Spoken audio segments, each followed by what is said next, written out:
This is unbelievable. I don't need to tell you that, nor do I. Where are they coming from? Look at them all.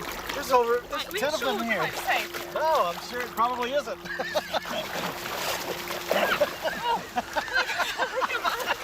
Let me get my wetsuit on.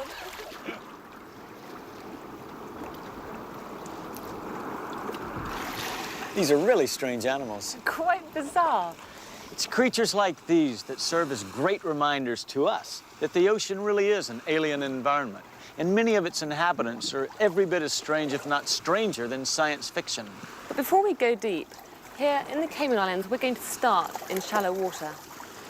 These rays are just one of the strange and, I think, unnerving creatures found in this area, pretty well the centre of the Caribbean.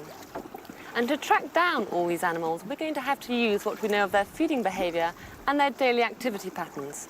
And the reason we're here is because out there lies an unparalleled opportunity for an extremely close encounter, if we can stand it.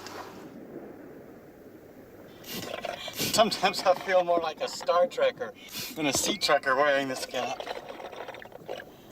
It's the craters, isn't it? Makes this place look more like the surface of the moon than the seabed. It does. Look, here they come. Looks like we're under attack here. It does. Oh, gosh.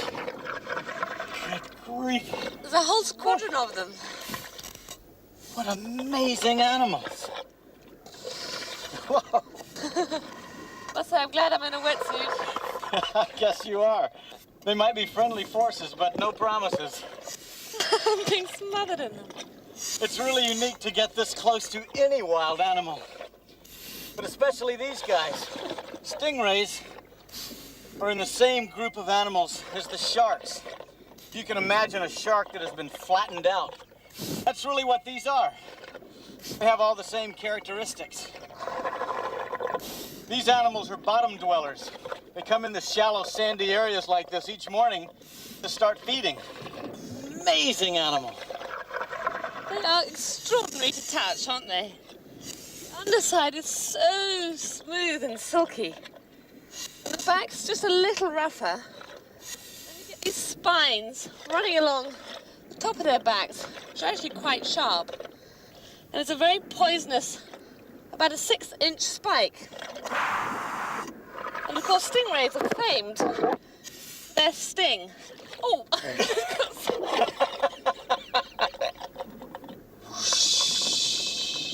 Stingrays are flattened so that they can feed on animals buried in the sand. So clearly their mouths are underneath them.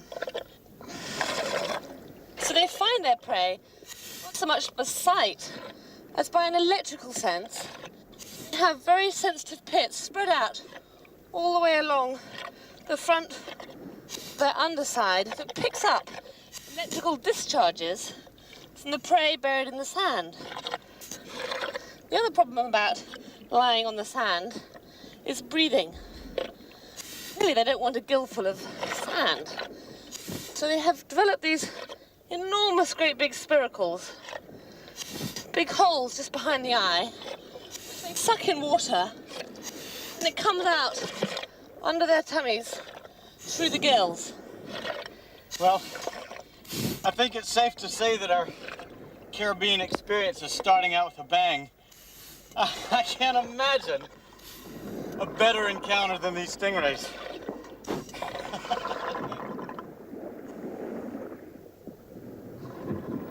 Early morning is always a good time to explore the reef. The fish are active, busy looking for food. Well, this is a nice way to travel across the reef. It's pretty cushy, isn't it? We were told that the fish in the Caymans were friendly. I think we were told right.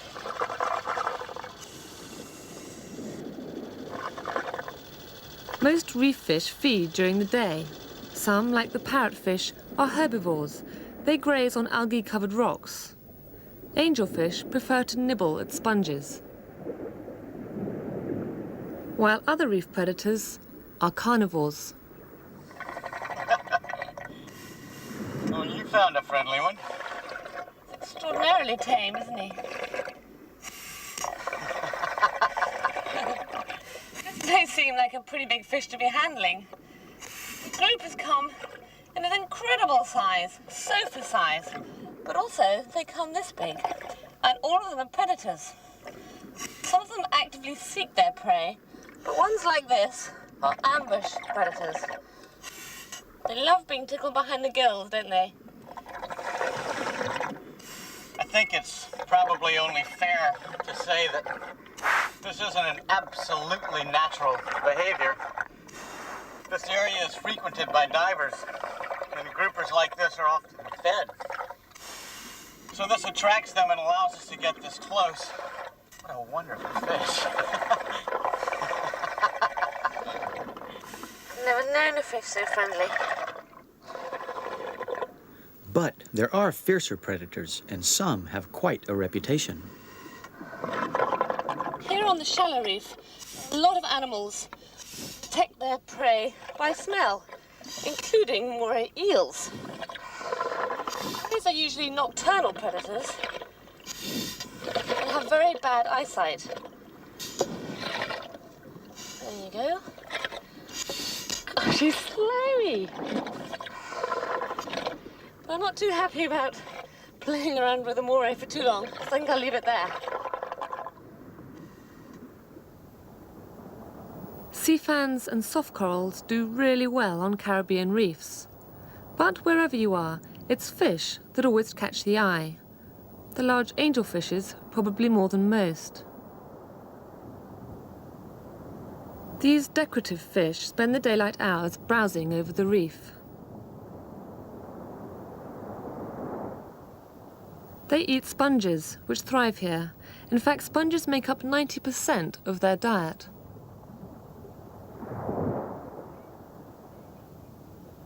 If the angelfish are eating that much sponge, it's a good thing some of them grow to a size like this. Sponges are animals.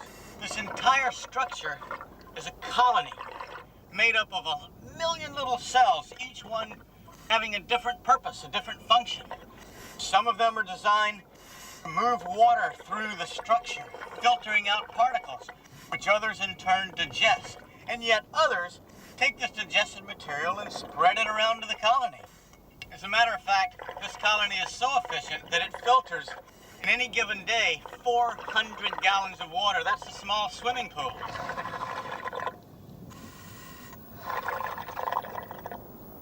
As well as sponges, the caimans are famous for their dramatic submarine cliffs and the animals that cruise them.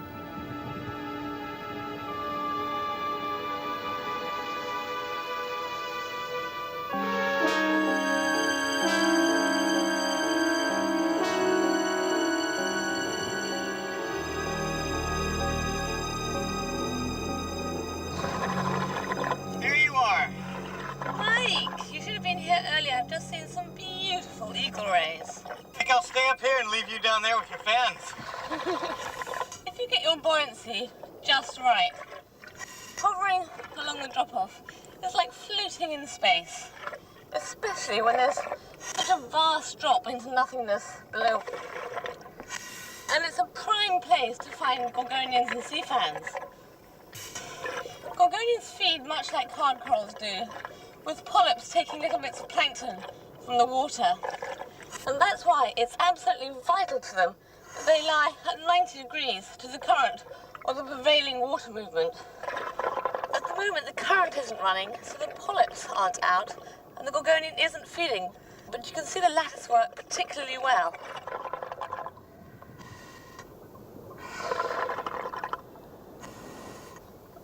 By the early afternoon, the shallow reef is fairly quiet, so I'm out over one of the Cayman's famous drop-offs. But to see what's down there means entering an entirely different realm, which I can't do wearing this equipment. The depth limitation of the helmet is about 100 feet. But Martha has overcome this limitation in a most enviable way. Hi, Mike. Here I come. I guess this is the only way we're going to get to grips with the animals that live deep on those walls. Well, nice of you to drop in. You certainly know how to make an appearance. It's my style. I can't believe I'm in this thing. I can't believe you're in there and I'm out here. This is the deep water submersible, and we're going to take the trip of a lifetime down 900 feet to the bottom of the wall, where we hope to find some really weird deep water inhabitants. And I'm really excited about what we're going to find, so let's get going. Wait a minute. Okay, you're out of here.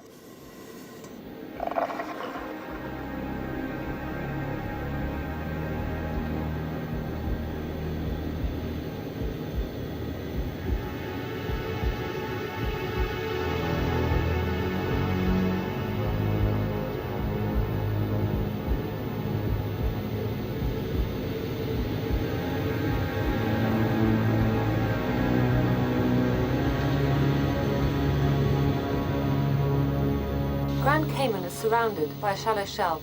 It's about a quarter of a mile wide, and at its seaward edge, about 150 feet deep. And at that point, there's a sheer drop-off that plummets to an amazing 6,000 feet. So let's just turn the light off and enjoy this. Down here, at about 300 feet, there isn't enough light for the reef-building corals to survive, so the wall's now dominated by sponges that come in all shapes and sizes. This is a barrel sponge. There are trumpet sponges, rope sponges, and the colours are splendid. Reds, oranges, purples, violets, and so on. It's unbelievable down here.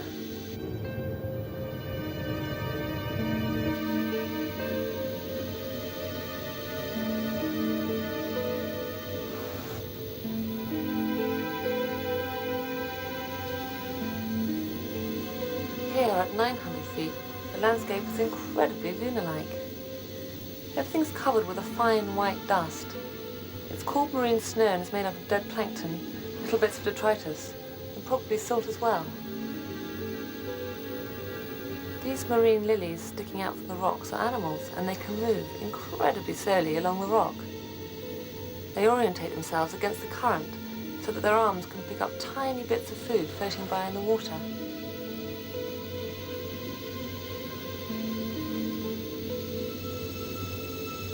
It really is like flying across the surface of the moon.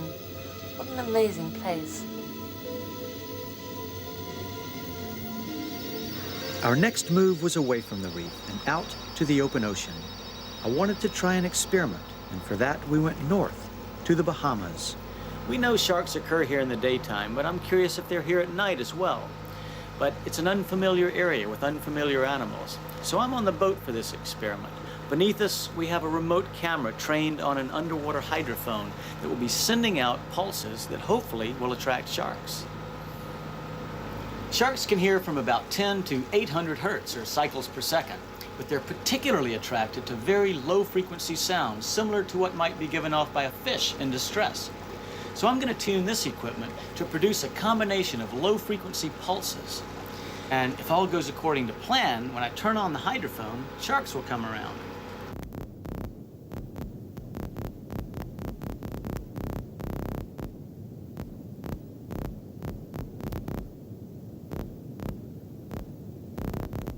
These are silky sharks. They're oceanic. They're fast, streamlined, and have a dubious reputation. Silkies travel great distances feeding on fish. Their superb hearing helps them locate food from a long way off. I feel kind of guilty about what we're doing here. We're calling them in and all they're finding is a hydrophone when they came in for an easy meal.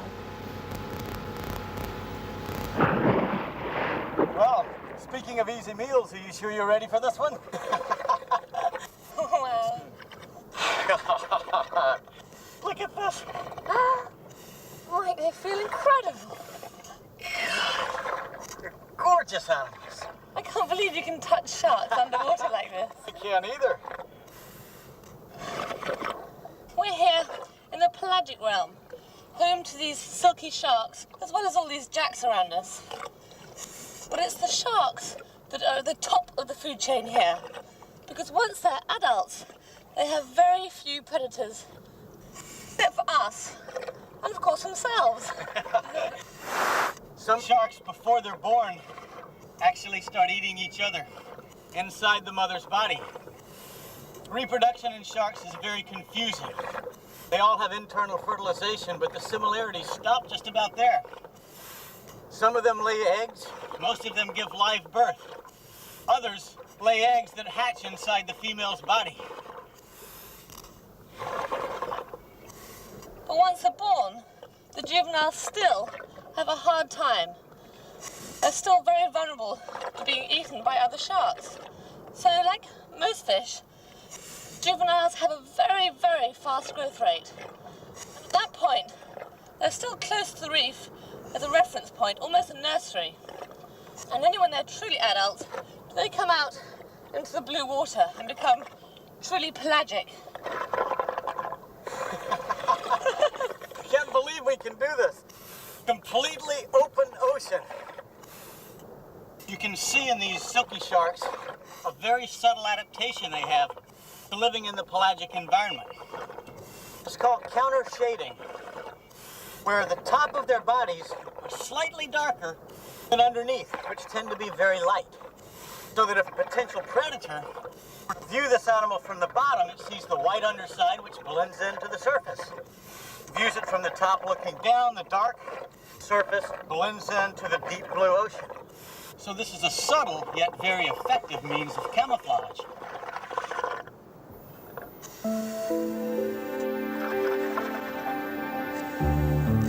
As well as using camouflage, some fish actually hide themselves during the day, and caves are a likely place to find them.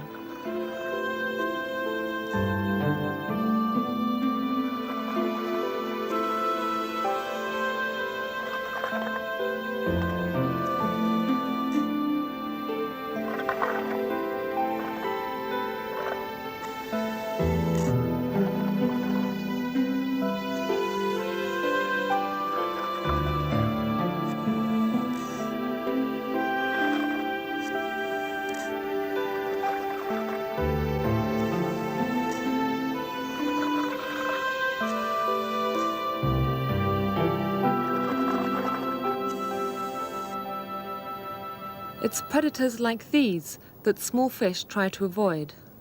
Tarpon rest during the day. They're primitive fish with unusual mirror-like scales. The underslung jaw gives them a menacing look.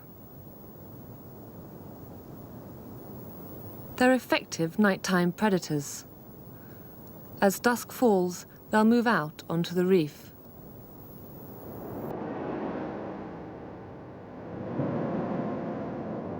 When the light is fading, predators are at an advantage. Smaller fish must keep a low profile.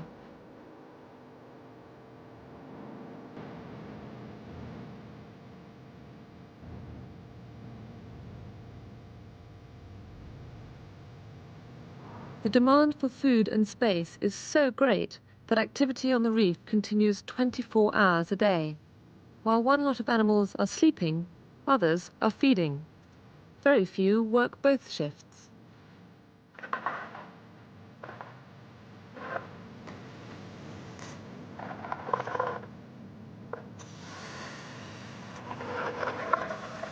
This is something you don't see very often in the daytime. As a matter of fact, you don't see it all. This is plankton. Zooplankton, actually small animals. Some of them are actually adults. Others are juveniles and larvae of other animals on the reef that will grow up into lobsters, fish, whatever. But in any case, during the daytime, they live primarily in deep water, only coming up at night to feed themselves. Because if they came up here in the daytime, they would probably be eaten. There are fish on the reef in the daytime that are specialists at picking plankton.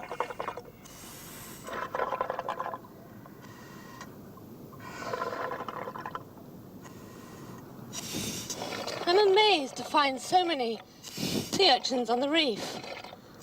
One of the major changes that happens at night time is that all the herbivorous fishes go to sleep and all the carnivores come out. There's one herbivore that does come out, a long-spined sea urchin, Diadema. Like all other invertebrates, Diadema is vulnerable, so during the day stays hidden in small caves and crevices, and at night comes out and it walks up onto the reef to graze on the algae. It has an amazing way of moving along. It doesn't have any muscles. It has a very simple hydraulic system and uses tube feet to stick onto rocks and corals. It moves each tube foot along, rather like it is crawling across my hands now. I'm going to put this one down. Not too happy about being punctured by these things. There you go.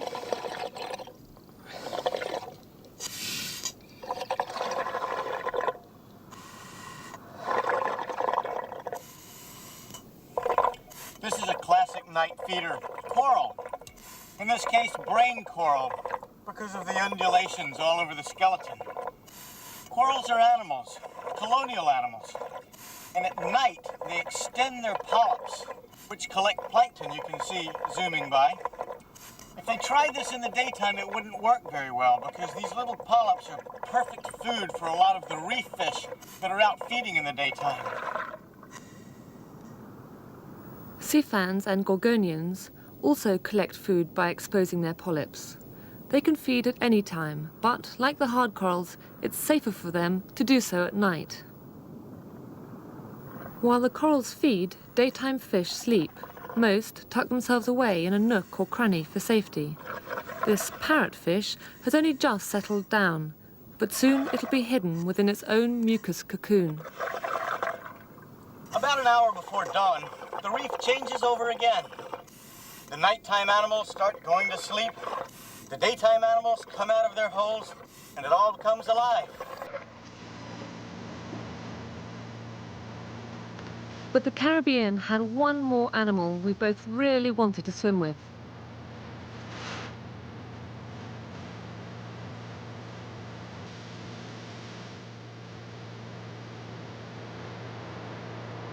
We tend to think of dolphins as ocean wanderers. Yet here in the Bahamas, a group of spotted dolphins live year-round on a vast, shallow sandbank.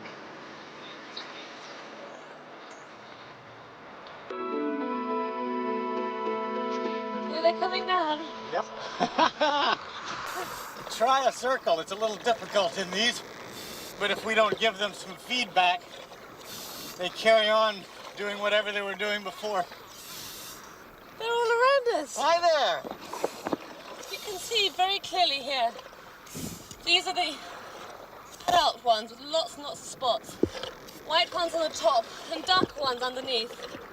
The younger adults have only a few spots. And the infants, the very small ones, have no spots at all. They move so easily, don't they? Makes you feel so clumsy in all this gear. I know what you mean. But think of what's going on here. These are mammals like ourselves. They have to breathe air. So their nostrils have migrated to the top of their heads, so they can just quickly go up, take a breath, exchange, 90% of their lung capacity, as opposed to what humans exchange with each breath, about 10%. They use a communication system initially that's very calm, just touch and sight. And it's only after they become excited that they resort to making sounds.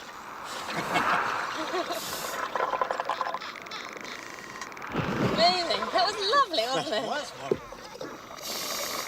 You can see two dolphins swimming very closely together and touching each other. And that's one of the most important ways of communicating. They have other ways too. One of them is echolocation, some of which we can hear as clicks, and some of which is ultrasonic and we can't hear. They also have whistles, 30 of them, including a name whistle, and they use body posturing, which changes the context of all the whistles and clicks they're giving out. When we're sitting down here, you can hear. It's like a symphony of sound around you with these whistles and clicks. And the clicks are their echolocation, where they will actually produce a sound and send it out. It reflects off of an object, and then it returns, and similar to a submarine sonar, forms a kind of picture that gives them information on what is out in front of them. You can see them going along the bottom. They're using echolocation to find prey. And what they feed on here on the sandbanks is a little flounder called an eyed flounder. And they go along the bottom, And actually their echolocation can be so strong that it's thought to be able to stun the prey, or at least confuse it. And they pick it up out of the sand and then snap it with their rostrum.